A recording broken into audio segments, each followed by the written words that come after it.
আসসালামু আলাইকুম। লেতাস কুকিংয়ে সবাইকে স্বাগতম। আমন্ত্রণ জানাচ্ছি আমার নতুন একটি এপিসোড দেখার জন্য। আজকে আমি তৈরি করব ভীষণ মজার একটি পুডিং রেসিপি। আশা করি আমার আজকের রেসিপিটি আপনাদের কাছে ভীষণ ভালো লাগবে। আর ভালো লাগলে আমার চ্যানেলটি সাবস্ক্রাইব করে ফ্রেন্ডস অ্যান্ড ফ্যামিলির সাথে শেয়ার করবেন। আর পাশে থাকা বেল বাটনে ক্লিক করে রাখবেন আমার পরবর্তী ভিডিও নোটিফিকেশন পাওয়ার জন্য। আর ভিডিওটি দেখা শুরু করার আগে অবশ্যই একটি লাইক দিয়ে তারপর দেখা শুরু করবেন। তো পুডিং তৈরি করার জন্য এখানে নিয়েছি 1 প্যাকেট সেমাই। আর এই সেমাইটাকে আমি প্যাকেটে থাকতেই খুব ভালো করে ভেঙে ঝুরঝুরে করে নেব। এই সেমাইটা প্যাকেটে থাকা অবস্থাতে এভাবে ভেঙে নিলে কিন্তু এটা আর জড়াবে না।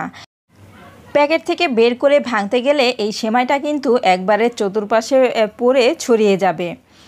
এবারে প্যাকেটটাকে আমি কেটে নিচ্ছি। প্যাকেটটাকে কেটে নেওয়ার পর এই সেমাইগুলোকে একটি মিক্সিং বলে ঢেলে নিচ্ছি।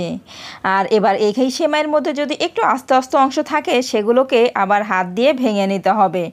আর অবশ্যই কিন্তু এই সেমাইগুলোকে গুঁড়ো গুঁড়ো করে নিতে হবে, তা না হলে কিন্তু পুডিংটা একদমই ভালো হবে না।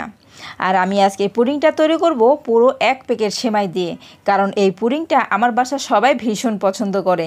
সেজন্য আমি পুরো প্যাকেট নিয়েছি, আপনারা চাইলে কিন্তু আরও কম বেশি করেও নিয়ে নিতে পারেন।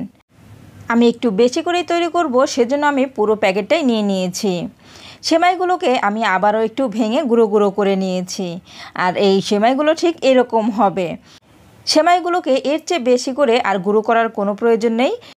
এভাবেই আমরা পুডিংটাকে তৈরি করে নেব। এদিকে চুলায় একটি প্যান বসিয়ে দিয়ে দিয়েছি 1 লিটার লিকুইড দুধ। এবার এই দুধটাকে খুব ভালো করে জাল করে নিতে হবে। কিছুক্ষণ জাল করে নেওয়ার পর এই দুধের মধ্যে অ্যাড করে দিচ্ছি 2 টুকরো দারুচিনি আর 3টি এলাচ। এলাচগুলোকে অবশ্যই মুখটা ফাটিয়ে দিতে হবে, এতে এলাচের যে একটা ফ্লেভার আছে সেই ফ্লেভারটা খুব সুন্দরভাবে বের হবে। কিছুক্ষণ জাল করে নেওয়ার পর আমি এই মশলাগুলোকে তুলে ফেলে দিচ্ছি। এই সেমাইয়ের পুডিংয়ের মধ্যে মশলাগুলো কিন্তু রাখা যাবে না। মশলাগুলো থেকে ফ্লেভার বের হলেই এগুলো তুলে ফেলে দিতে হবে। এবার এখানে দিয়ে দিচ্ছি সেমাইগুলোকে দিয়ে ভালোভাবে নেড়েচেড়ে মিশিয়ে নিচ্ছি। এই সেমাইটা কিন্তু অত্যন্ত লোভনীয় আর ভীষণই মজাদার। যারা খান নাই তারা একবার হলেও কিন্তু এভাবে রান্না করে খেয়ে দেখবেন, আমার বিশ্বাস আপনাদের কাছে ভীষণ ভালো লাগবে। এবার এখানে অ্যাড করে দিচ্ছি 1 কাপ পরিমাণ চিনিটা দিয়ে খুব ভালো করে মিক্স করে নিচ্ছি। আর আজকের এই পুডিং রেসিপিটা আমি কিন্তু agar agar powder, cornflour, gelatine এগুলো ছাড়াই কিন্তু তৈরি করব। আপনারা যদি না পারেন তাহলে কিন্তু আমার রেসিপিটি দেখে শিখে নিতে পারেন। আর এই সেমাইয়ের মধ্যে কিন্তু একটু ভেজা ভেজা ভাব রাখা যাবে না।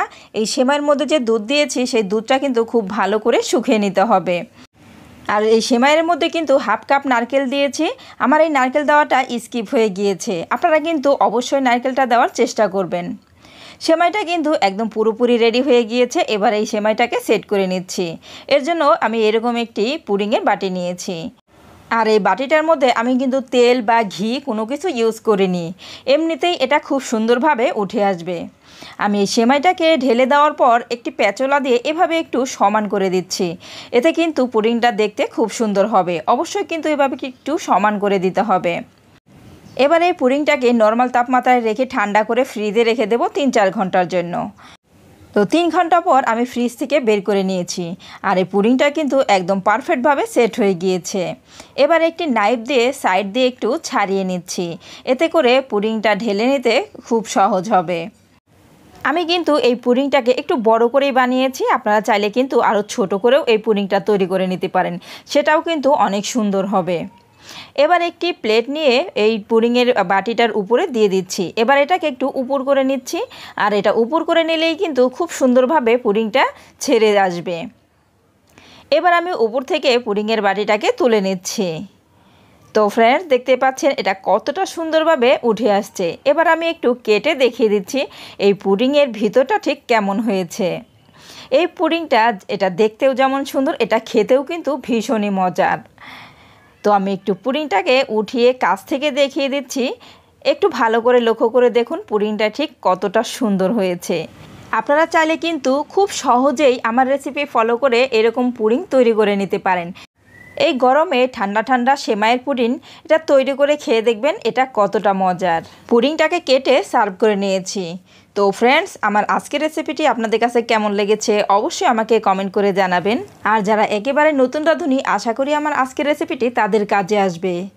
আর যারা একবারও এইভাবে সেমাইয়ের পুডিং তৈরি করেন নাই, তারা একবার হলেও এভাবে তৈরি করে খেয়ে দেখবেন। আমার বিশ্বাস আপনাদের কাছে ভীষণ ভালো লাগবে। তো আজ এই পর্যন্তই, পরবর্তী পর্বে আবার দেখা হবে। সবাই ভালো থাকবেন। আল্লাহ হাফেজ।